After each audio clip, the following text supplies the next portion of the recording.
my next movie that shaped my travel list is A Room with a View from 1985, directed by James Ivory, starring Maggie Smith, Helena Bonham Carter, Judi Dench, Daniel Day-Lewis, a Mm-hmm. brilliant cast. Quick log line: Lucy Honeychurch shares a brief romance with George Emerson in Florence.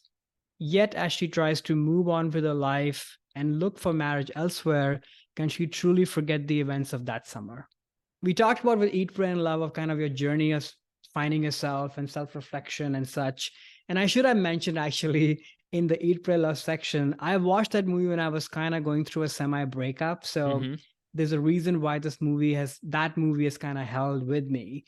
Versus this one movie, Room with a View, to me is all about getting lost in what these epic historic places have to offer. Mm. The little interactions that you have, the pettiness of travel. Am I going to get the right room or no? You meet people who are annoying, but they also can enlighten you. And ultimately, through all of that, that just sort of feels day to day pettiness of travel, you end up coming away with something deeper about who you are, but also who should you be with. Mm-hmm. And like all James Ivory or Merchant Ivory movies, of course it's about class and manners because they are usually set in this world of English life. but Mm-hmm.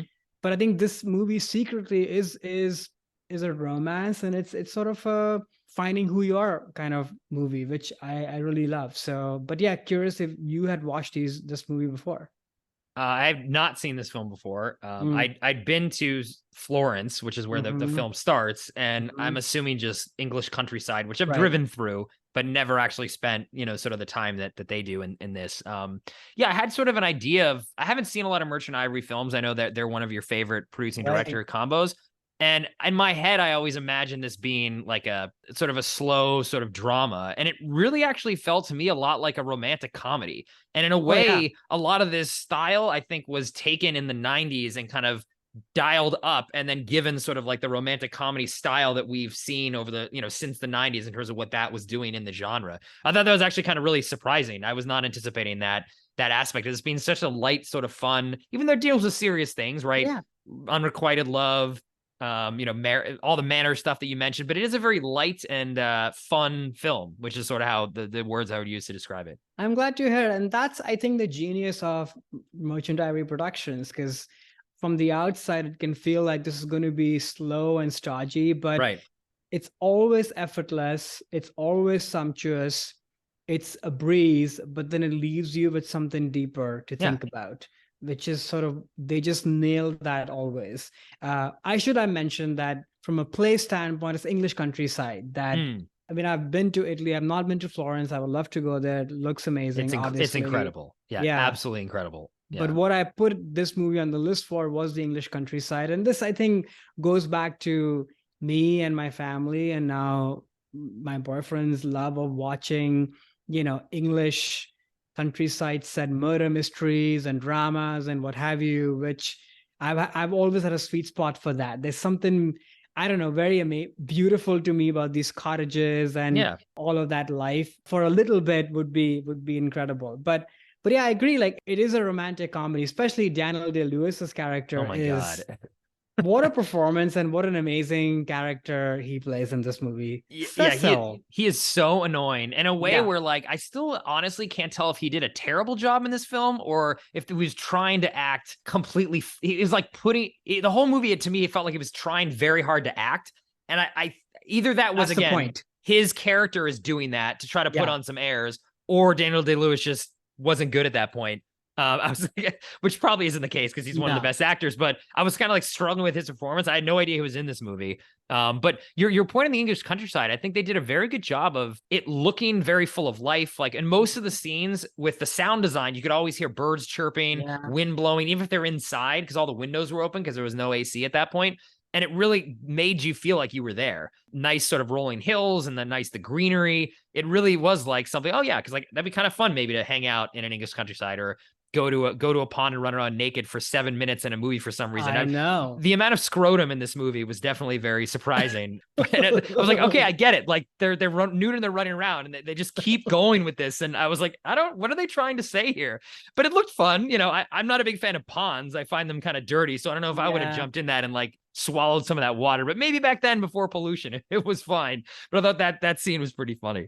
Yeah, I mean, there's all of that, like you said, but I think what they're trying to say is sort of this contrast, right, between the free-spirited, kind of instinctual, emotional way, the way George Emerson's character is, and him and his father, they're almost sort of ridiculed in the movie, not just because of different class, but also because they're kind of bohemian and artsy. They think on the fly. They don't fall into the usual structures of society.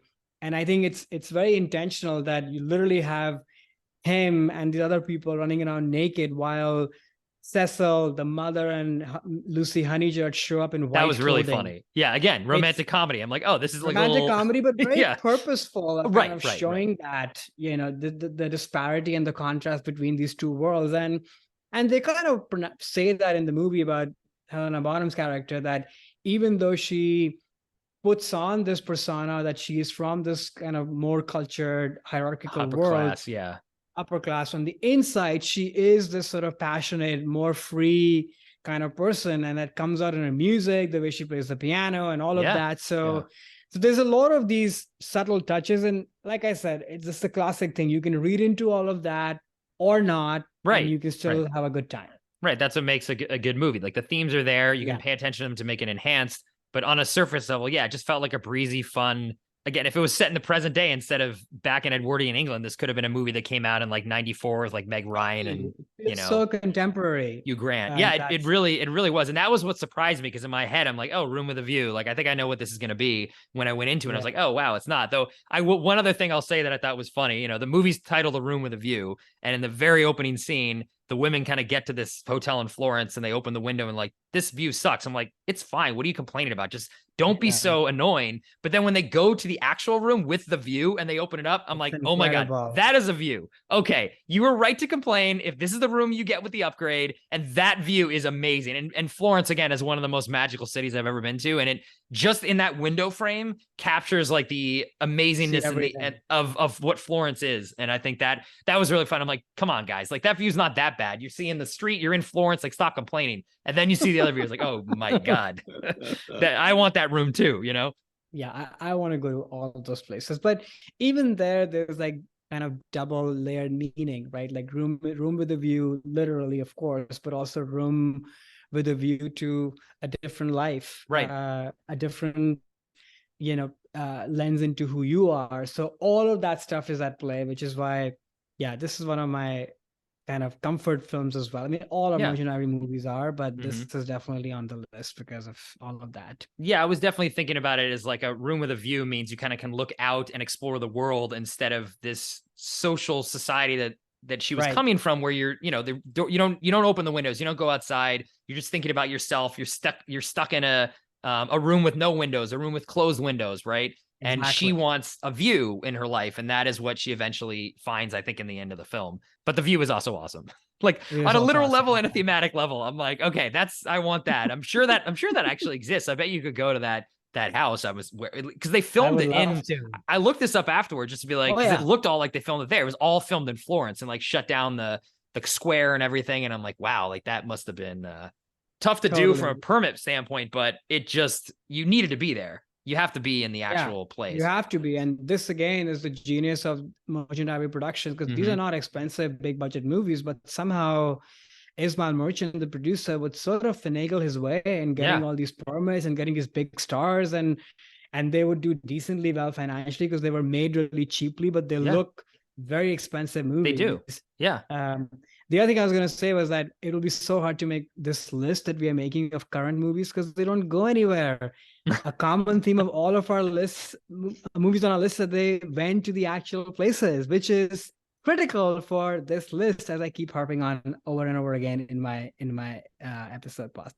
Yeah, That's definitely true. Nowadays I'll just go to a soundstage in Atlanta and throw a green screen up, and it's like, oh, this is now you're in Florence, you're in, Right. Miami. But no, it does make a difference. That's actually a really good point. And Huge. all these places we've talked about so far, and I think might be coming up in our last two, were filmed on location, and how important that is to inspire you to go Totally. places. I don't want to go to a Exactly. green screen. I don't want to No. go to the metaverse. You're speaking my language. I've Yeah. converted you. Hey there, it's Alex. If you like the review and discussion Karan and I just had, make sure you subscribe to our channel, Movies That Shaped Us, to get full episodes. Every other Wednesday, Karan and I cover a topic around important people, places, events, and moments in our lives, and then explore it through 3 of our favorite movies. Subscribe right now, or follow our podcast on Spotify or Apple Podcasts via the link in the description below. Hope you join us for the journey.